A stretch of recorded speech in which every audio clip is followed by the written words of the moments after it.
사랑합니다, 행복님. 오늘도 찾아주셔서 감사합니다. 살다 보면 아무것도 안 한 것 같은데 인생이 술술 풀리는 사람 꼭 있습니다. 기회가 찾아오고 사람들이 도와주고 돈도 자리도 명예도 자연스럽게 따라붙는 사람들. 운이 좋아서일까요? 아닙니다. 그 사람들은요, 아무도 말해주지 않는 단 세 가지를 절대 놓치지 않았기 때문입니다. 그리고 반대로 그 세 가지를 무심코 흘려보낸 사람들은 지금 이렇게 말하죠.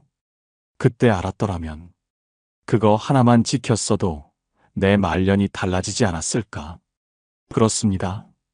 지금이라도 알면 당신의 남은 인생 완전히 달라질 수 있습니다. 오늘 영상에서는요, 평범한 사람과 성공한 사람의 차이, 그걸 가르는 단 세 가지를 알려드릴 겁니다. 절대 거창한 것도 아닙니다. 대단한 학력이나 집안도 아닙니다.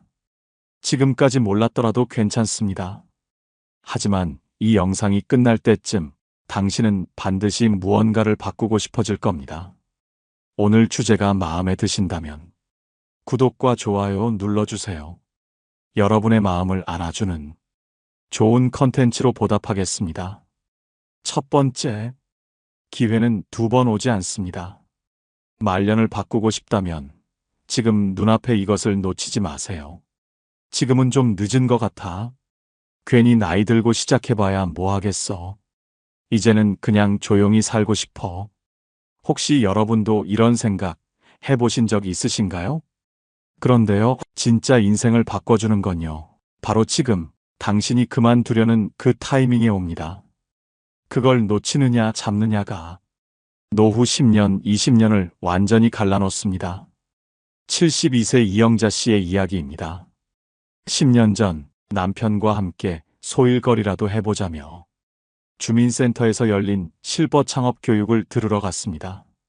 같은 반에 앉은 60대 후반 여성은 동네 김치 판매라는 소박한 아이디어로 작은 블로그를 만들고 근처 반찬 가게에 샘플을 돌리기 시작했죠. 이영자 씨는 그때 이렇게 생각했습니다. 난 컴퓨터도 잘 못하는데 저걸 내가 어떻게 해? 결국 아무것도 시작하지 않았고 몇 년 뒤 남편이 편찮아지면서 생활비와 간병까지 모두 혼자 감당하게 됐습니다. 그제야 뒤늦게 창업지원센터를 찾았지만 연령 제한 초과라는 말만 들었습니다. 반면 김치 팔던 그 여성은 지금 지역 마트 입점, 택배 판매, 소상공인 지원 사업까지 받으며 자신의 이름이 박힌 브랜드를 운영 중입니다. 이영자 씨는 말합니다. 그때 그냥 한 번만 시작해 봤더라면. 기회는 이렇게 옵니다. 크고 화려한 얼굴로 오는 게 아닙니다. 작고 사소하고 망설이게 생긴 얼굴로 다가옵니다. 심리학에서는 이를 기회인지력이라 부릅니다. 같은 상황을 놓고도 누군가는 이건 내 거다 하고 알아채고 누군가는 별거 아니네 하고 흘려보낸다는 것. 이런 말이 있습니다. 기회는 한 번 더 올 수도 있지만 두 번째엔 절대 똑같은 얼굴로 오지 않는다. 그걸 가장 잘 보여주는 사람이 있습니다. 바로 워런 버핏. 60대 중반, 이미 세계 최고 부자였던 그가 하루 6시간씩 새로운 산업 리포트를 손으로 베껴 썼다는 이야기 들어보신 적 있으신가요? 사람들이 물었습니다. 버핏, 당신은 이미 다 가졌잖아. 이 나이에 뭘 더 하려고 그래요? 그때 버핏이 웃으면서 이렇게 말했습니다. 나는 매일 새로운 기회를 기다린다. 근데 기회는 문을 두드릴 줄 아는 사람한테만 온다. 그리고 난 아직 60대잖아. 진짜 재미있는 건 지금부터라고. 그리고 실제로 모두가 낙후된 산업이라며 외면하던 미국의 철도회사 BNSF를 인수했습니다. 결과요? 버핏 생애 최고의 투자 수익 100억 달러 이상을 벌어들입니다. 기회는 늦게 온 게 아닙니다. 그저 준비된 사람에게만 보이는 겁니다. 그럼 지금 우리 눈앞에 있는 기회는 뭘까요? 지자체에서 매달 무료로 여는 국비 교육, 60세 이상도 신청 가능한 디지털 활용 강좌. 작게 시작해도 가능한 소소한 창업 아이디어 교실. 나의 취미와 경험을 콘텐츠로 만들 수 있는 시니어 유튜브 강좌. 신청만 하면 받을 수 있는 시니어 창업 지원금과 전시 기회. 지금도 어디선가 누군가는 이 중 하나를 한번 해보자고 신청하고 있을 겁니다. 그런데 우리 중 일부는 그걸 그냥 이렇게 흘려보냅니다. 난 그런 거 몰라도 돼. 내가 뭘 하겠어? 그 생각이 지금 당신의 기회를 조용히 밀어내고 있는 겁니다. 지금 깨달아도 절대 늦지 않았습니다. 하지만 지금도 모르고 넘긴다면 진짜 늦을지도 모릅니다. 기회는 다시는 같은 얼굴로 오지 않습니다. 말년이 달라지길 원한다면 지금 이 순간 그걸 잡으셔야 합니다. 두 번째, 사람을 잃으면 기회도 함께 사라집니다. 말년을 편하게 사는 사람들, 그들에겐 절대 끊지 않은 인연이 있습니다. 아휴, 이제 와서 누구랑 친해져요? 이 나이에 연락하면 괜히 어색하지 않겠어요? 나도 바쁘고 저 사람도 바쁘고 다들 사는 게 그렇지 뭐. 그렇습니다. 사는 게 바쁘다 보면 사람을 놓치게 됩니다. 그런데요, 놀랍게도 말년의 삶의 질을 가장 크게 바꾸는 건 돈도 건강도 아닌 인간관계라는 사실, 여러 연구를 통해 입증되었습니다. 하버드 대학교에서 무려 75년간 진행된 세계에서 가장 긴 행복 연구가 있습니다. 그 결론은 단순했습니다. 건강하고 행복하게 오래 사는 사람들에겐 모두 좋은 관계가 있었다. 의외죠? 혈압, 콜레스테롤, 운동 습관보다 누구와 어떻게 지내느냐가 수명을 더 좌우했습니다. 그리고 관계가 좋았던 사람들 대부분은 딱 한 사람이라도 정말 속을 터놓고 이야기할 수 있는 인연을 놓치지 않았습니다. 68세 윤경자 씨의 이야기입니다. 30년 전 직장 동료였던 김순미 씨와 매달 한 번은 꼭 연락을 주고받았습니다. 서로 큰 일이 없어도 잘 지내? 한마디만으로도 그 인연은 이어졌죠. 그러던 어느 날 경자 씨 남편이 갑작스럽게 쓰러졌습니다. 하루아침에 병원비와 간병 문제까지 혼자 감당해야 했죠. 그때 제일 먼저 손 내민 사람, 바로 그 순미 씨였습니다. 내가 간병 경험 좀 있으니까 도움될 수 있을 거야. 병원 동선부터 같이 정리해보자. 그리고 한 달 뒤 순미 씨가 다니는 복지관에서 간병인 지원 사업이 있다는 걸 알려줍니다. 경자 씨는 그 정보를 통해 큰 도움을 받을 수 있었습니다. 경자 씨는 말합니다. 그 인연 하나 안 끊고 유지한 덕에 그땐 진짜 숨통이 트였어요. 사람은 위기일 때 도와달라고 말해야 하는 게 아니라 위기가 오기 전부터 인연을 지켜야 그 손을 잡을 수 있는 겁니다. 심리학에서도 심리적 거리감은 물리적 거리보다 중요하다고 말합니다. 가까운 사이였어도 연락을 6개월 이상 끊으면 뇌는 그 사람을 내 편이 아니라고 인식한다는 실험 결과도 있습니다. 혹시 지금 마음에 걸리는 사람이 있지 않나요? 한때 정말 가까웠지만 어느 순간 연락이 끊긴 친구, 서로 말은 없지만 생각만 하면 괜히 미안한 사람, 먼저 연락하면 어색할까봐 손이 가지 않는 사람, 그 사람에게 오늘 잘 지내? 한마디만 보내보세요. 그 한마디가 훗날 당신 인생에서 가장 고마운 손길이 될지도 모릅니다. 철학자 쇼펜하우어는 말했습니다. 인간은 혼자 살아갈 수 없도록 만들어졌다. 문제는 늦게서야 그걸 깨닫는 데 있다. 우리는 나이 들수록 나 혼자 괜찮다고 말하지만 사실은 혼자 있는 삶에 점점 익숙해져 외로움 자체를 무감각하게 받아들이는 겁니다.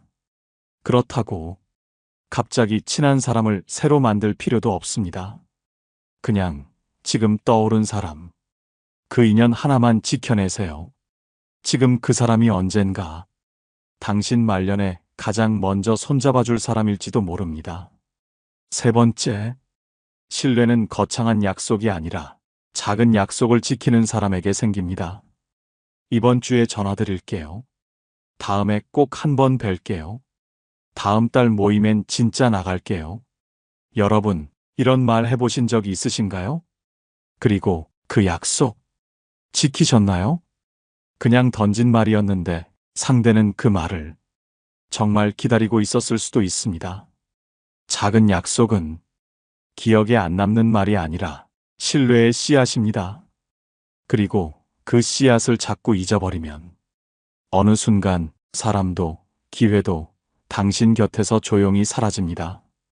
65세 남궁 정숙 씨의 이야기입니다. 정숙 씨는 6개월 전 동네 서예교실에서 만난 박미자 씨와 처음으로 마음이 통하는 사람임을 느꼈습니다.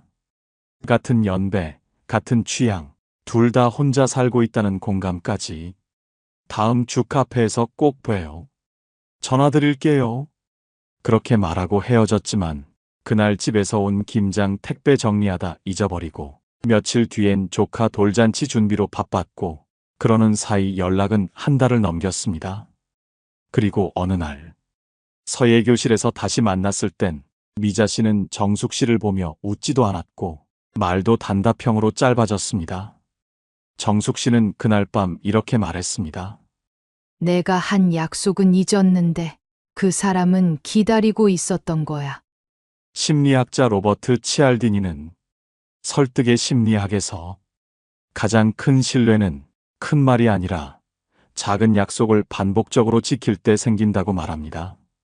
작은 약속은 당장엔 티 안 나지만 한두 번 어긋나는 순간 이 사람은 믿을 수 없다는 낙인이 찍힙니다. 그리고 그건 단지 인간관계의 문제가 아니라 삶의 전반적인 신뢰도를 떨어뜨립니다. 그 사람은 말만 번지르르 하지 입만 열면 거짓말이야. 지금은 저렇게 말하지만 또 안 지킬걸? 이런 말 한 번이라도 들은 적이 있으시다면 이미 누군가의 머릿속에 신뢰 잃은 사람으로 각인되어 있을 수도 있습니다. 작은 약속을 무겁게 지키는 사람만이 큰 기회를 얻게 됩니다.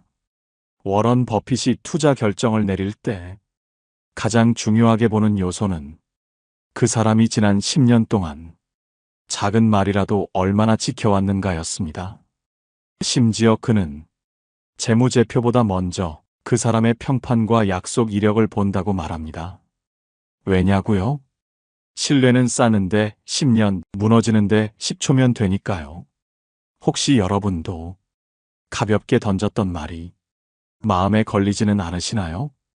다음에 보자고 해놓고 연락 안 했던 그 사람. 도와주겠다고 해놓고 바빠서 넘어간 일. 전화 한 통, 답장 한 줄. 그게 그렇게 어려웠나? 싶은 그 장면. 그걸 그냥 넘긴 게 누군가에겐 이 사람은 나를 대충 대한다는 느낌이 되었을 수도 있습니다. 니체는 말했습니다. 신뢰를 쌓는데 필요한 것은 위대한 약속이 아니라 작고 사소한 행동을 끝까지 지키는 의지다. 그래서 결국 신뢰는 말로 얻는 게 아닙니다. 말한 걸 지키는 사람이 기회를 얻고 관계를 지키고 삶을 더 편안하게 살게 됩니다. 그리고 말년이 따뜻한 사람들은 대부분 말이 가벼운 사람이 아닌 말을 지키는 사람이었습니다.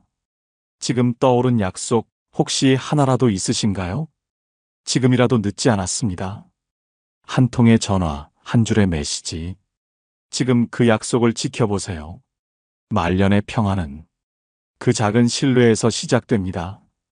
그런데요, 성공한 사람들은 놓치지 않는 세 가지가 있다면 말년을 평탄하게 살아가는 사람들에겐 반드시 놓아버린 세 가지도 있습니다.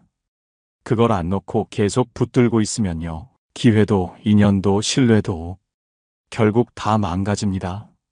지금부터는 말년을 후회와 고통으로 만드는 그 무서운 세 가지, 그중 첫 번째를 알려드리겠습니다. 첫 번째, 미련, 그때 그 선택이 지금 내 삶을 붙잡고 있다면 이제는 놓아야 합니다. 어느 날 문득 이런 생각이 드는 날이 있습니다. 그때 왜 그랬을까? 한 번만 더 용기 냈더라면, 그 사람을 놓치지 않았더라면, 그 말을 하지 말았더라면, 그렇게 이미 지나간 장면을 수십 번, 아니 수백 번 되감아 보는 겁니다. 그 기억 속엔 되돌릴 수 없는 선택이 있고, 돌아올 수 없는 사람이 있고, 지금은 잡을 수 없는 기회가 있습니다. 그런데요, 그 장면을 아무리 떠올려도 현실은 단 한 발짝도 앞으로 나아가지 않습니다. 왜냐하면 미련은 마음을 거기에 묶어두는 감정이기 때문입니다. 65세 정미자 씨는 결혼 전에 사랑했던 사람이 있었습니다. 하지만 집안 반대로 결국 헤어졌고 지금은 남편과 자녀를 두고 평범하게 살아갑니다. 그런데 그 사람의 이름만 들어도 가슴이 철렁 내려앉고 지나가는 동네 라디오에서 그 시절 들었던 노래가 나오면 눈물부터 먼저 고입니다. 다 괜찮다고 생각했는데 아직도 마음속 한구석이 남아있는 거예요. 그 사람은 지금도 내 젊은 날 한가운데 서 있어요. 어느 날 딸이 정미자 씨에게 조심스럽게 물었습니다. 엄마는 지금 행복해요? 그 순간 목이 메어 아무 말도 못했다고 합니다. 그러고 나서 정미자 씨는 이렇게 말했습니다. 행복한 날도 있었고 고마운 사람들도 있지. 그런데 그 기억 하나가 내 마음을 자꾸 뒤로 끌고 가는구나. 심리학자 브렌 브라운 박사는 말했습니다. 미련은 마음속 가장 깊은 방에서 계속 과거를 틀어주는 고장난 라디오와 같다. 그 라디오를 끄기 전까진 지금의 음악은 절대 들리지 않는다. 여러분, 그 고장난 라디오, 지금도 마음속 어딘가에서 울리고 있지는 않으신가요? 한 남자가 있었습니다. 정년퇴직 후 매일 술을 마셨습니다. 아내는 말이 없어졌고 자식들도 점점 거리를 두었습니다. 친구가 조심스레 물었습니다. 왜 그렇게 술을 마셔? 남자는 대답했습니다. 그때 이직을 안 했어야 했어. 그 선택 하나 때문에 내 인생 다 꼬였어. 다 끝났어, 그때. 그렇습니다. 그때는 정말 중요했을 겁니다. 내가 왜 그랬는지, 어떻게 했는지, 그걸 아무도 몰라도 나는 알고 있으니까요. 하지만 그걸 지금도 계속 품고 있다면 그건 이제 기억이 아니라 짐입니다. 철학자 세네카는 말했습니다. 어제를 붙드는 사람은 오늘을 놓친다. 인생은 과거에 묶이는 순간 가장 빛나는 지금을 잃는다. 혹시 지금 떠오르는 장면 하나 있으신가요? 떠나간 사람, 놓친 기회, 돌릴 수 없는 실수, 받지 못했던 사과. 그걸 지금도 붙들고 있다면 이제는 그 손을 한번 펴주셔야 합니다. 그건 당신이 잘못해서가 아니라 이제는 당신을 잘 살게 하기 위해서 놓아야 하는 겁니다. 지금 당신 곁에 있는 사람, 당신이 아직 할 수 있는 일, 그리고 오늘 하루를 조금이라도 따뜻하게 만들어줄 순간을 제대로 마주하려면 과거는 기억으로만 두셔야 합니다. 이제는 그때의 나를 안아주고 지금의 나를 꺼내주세요. 그 시작은 미련을 놓는 그 용기에서부터 시작됩니다. 두 번째, 자존심 지켰더니 혼자만 남았습니다. 사람이 말년에 외롭고 힘들어지는 이유, 그게 단순히 경제 때문만은 아닙니다. 사람을 잃어서입니다. 그리고 사람을 잃게 만든 건 자존심이었습니다. 먼저 전화하면 지는 것 같아서요. 사과는 왜 내가 해야 해요? 이 나이에 자존심까지 내려놔야 하나요? 그런데 여러분, 그 자존심 진짜 나를 지켜줬나요? 67세 황인수 씨는 동생과 10년째 연락이 끊겼습니다. 이유는요, 부모님 제사 날짜를 조율하다 단어 하나가 거슬렸기 때문입니다. 형은 항상 자기 위주로만 생각해. 그 말에 인수 씨는 바로 말했습니다. 그래. 그럼 내가 다 알아서 해라. 그리고 그대로 연락을 끊었습니다. 그 후 명절에도 어버이날에도 동생은 연락이 없었습니다. 그리고 인수 씨 역시 내가 왜 먼저 해야 하지 않은 마음에 전화 한 통 하지 않았죠. 그러던 어느 날 지인 장례식장에서 우연히 동생을 마주쳤습니다. 형을 본 동생은 아무 말 없이 고개를 끄덕였고 인수 씨는 그 자리에서 목이 메어 한마디도 하지 못했습니다. 집에 돌아온 인수 씨는 아내에게 이렇게 말했다고 합니다. 난 자존심을 지켰다고 생각했는데 지금 보니까 그 자존심 하나 지키겠다고 내 동생, 내 가족, 내 시간을 다 놓친 거야. 여러분, 이런 말 들어보셨죠? 자존심은 진짜 중요한 순간에만 꺼내야 합니다. 그 외의 순간에는 사람을 밀어내는 칼이 됩니다. 심리학에서는 이걸 자기 이미지 방어 기제라고 합니다. 쉽게 말해 내가 틀리지 않았다는 걸 증명하려고 관계를 망치는 심리입니다. 이 감정은 나를 지키는 게 아니라 사람을 밀어내는 벽이 됩니다. 한 할머니가 있었습니다. 딸과 갈등이 심했죠. 딸은 이렇게 말했습니다. 엄마는 항상 자기 말이 맞고 내가 뭘 느끼는지는 중요하지 않아요. 그 말을 듣고도 할머니는 차마 사과하지 못했습니다. 자식이 어른한테 그렇게 말을 하면 되나? 그래도 난 다 너 잘 되라고 그런 건데. 그러던 어느 날 딸이 짐을 싸고 아이를 데리고 친정집을 나갔습니다. 그리고 연락이 끊겼습니다. 그날 밤 할머니는 벽을 보고 말했습니다. 내가 뭐가 잘못이야. 근데 왜 이렇게 외롭지? 여러분, 자존심이란 건 타인이 알아줄 때 의미가 있는 겁니다. 그런데 그 자존심을 지키려다 사람을 잃으면 그건 그냥 혼자 남는 감정이 됩니다. 철학자 쇼펜하우어는 말했습니다. 자존심은 자신을 속이기 위한 가장 정교한 감정이다. 그 감정을 지키느라 우리는 진짜 원하는 것을 자주 놓친다. 혹시 지금 먼저 연락하면 내 체면이 깎이는 것 같아서 사과하고 싶지만 자존심 상해서 이런 이유로 사람 하나, 관계 하나 계속 미뤄두고 계시진 않나요? 지금이라도 늦지 않았습니다. 그 자존심, 당신의 사람보다 중요한가요? 말년이 따뜻한 사람들은 절대 자존심으로 사람을 재지 않았습니다. 대신 이렇게 말했습니다. 내가 먼저 할게. 내가 미안했어. 보고 싶었다. 그 말을 먼저 꺼낼 줄 아는 사람이 평생 갈 인연을 남깁니다. 이제 자존심을 내려놓을 용기를 내보세요. 그 용기가 당신의 사람을 지켜줄 겁니다. 세 번째, 비교심, 비교하는 순간 인생은 작아집니다. 사람은요, 다른 사람을 볼 때 가장 많이 흔들립니다. 아무 문제가 없다가도 누군가가 더 잘나 보이면 괜히 작아지고 더 행복해 보이면 내 인생이 괜히 부족해 보입니다. 그런데 그 감정 계속 끌어안고 살면 결국 내가 나를 싫어하게 됩니다. 미국 미시건 대학교 심리학과에서 진행된 유명한 실험이 있습니다. 참가자들에게 다른 사람들의 일상을 보여주는 SNS 게시물을 보여주고 자기 삶에 대한 만족도를 측정했습니다. 단 10분의 비교 노출 후 참가자들의 행복감은 평균 27% 하락, 자기 자존감은 40% 이상 흔들렸습니다. 심지어 다른 사람의 즐거운 모습만 본 참가자일수록 나는 노력해도 안 되는 사람 같다는 감정이 증가했습니다. 이 연구를 통해 나온 결론은 아주 단순했습니다. 비교는 감정이 아니라 습관이다. 그리고 그 습관은 자기도 모르게 자신을 싫어하게 만든다. 68세 남정혜 씨의 이야기입니다.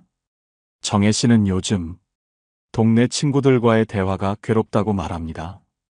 누구는 딸이 해외여행 보내줬다더라.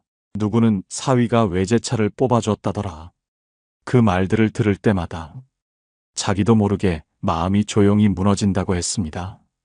나는 그동안 가족을 위해 최선을 다했는데 왜 이렇게 나는 작아지는 걸까요? 그 말에 오랫동안 상담을 해온 전문가가 이렇게 말했습니다. 비교는요, 당신이 부족하다는 증거가 아닙니다. 당신이 지금 자기 인생을 안 바라보고 있다는 신호입니다. 심리학자 테일러와 브라운은 연구에서 말합니다. 비교는 대부분 사실이 아닌 왜곡된 이미지와의 비교다. 비교를 멈춘 사람만이 자기 삶을 진짜로 회복한다. 그렇습니다. 남과 비교하는 순간 삶은 작아지고 마음은 무거워집니다. 그러니 이제 비교를 멈추셔야 합니다. 이건 단지 비교하지 마세요라는 말이 아닙니다. 비교하지 않아도 당신은 이미 괜찮은 사람이라는 뜻입니다. 당신은요, 누구처럼 살지 않아도 당신답게 살아온 길 위에서 충분히 멋진 사람입니다. 철학자 마르쿠스 아우렐리우스는 말했습니다. 남과 비교하지 않는 삶은 고요하고 단단하다. 남이 기준이 아니고 내가 기준인 사람은 절대 흔들리지 않는다. 혹시 지금도 누군가와 자신을 계속 비교하고 있다면 이렇게 말해주세요. 나는 나로서 괜찮아. 그 사람이 가진 건 그 사람의 길이고 나는 지금 내 길을 걷는 중이야. 비교는 당신의 인생을 흐리게 만들지만 비교를 멈추는 순간 당신의 삶은 그 자체로 또렷하게 빛나기 시작합니다. 지금 이 순간부터 남을 보지 말고 자기 걸음걸이를 바라보세요. 그 길 위에 서는 순간 당신의 말년은 지금보다 훨씬 더 따뜻하고 더 가볍고 더 자유로워질 것입니다. 오늘 우리는 절대 놓치지 말아야 할 3가지와 반대로 이제는 꼭 놓아야 할 3가지에 대해 이야기 나눴습니다. 기회, 사람, 신뢰. 이 3가지를 지키는 사람은 늦게라도 반드시 다시 일어섭니다. 그리고 미련, 자존심, 비교심. 이 3가지를 내려놓은 사람은 마침내 자신의 인생을 진짜로 살아갑니다. 누구도 완벽하지 않습니다.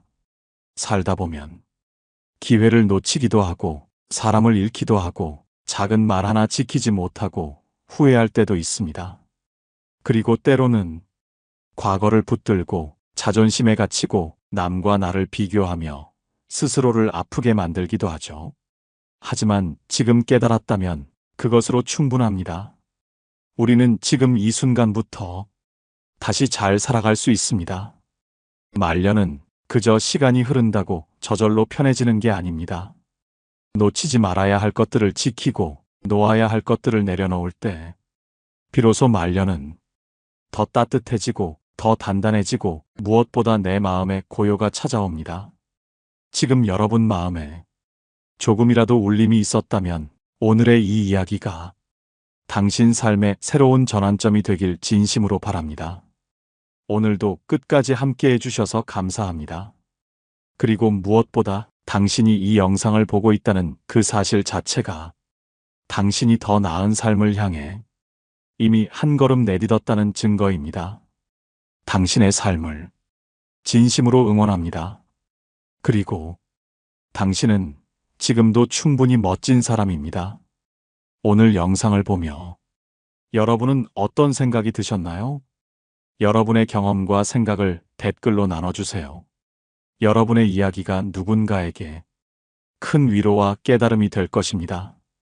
오늘도 끝까지 시청해주신 여러분께 깊은 감사를 드립니다.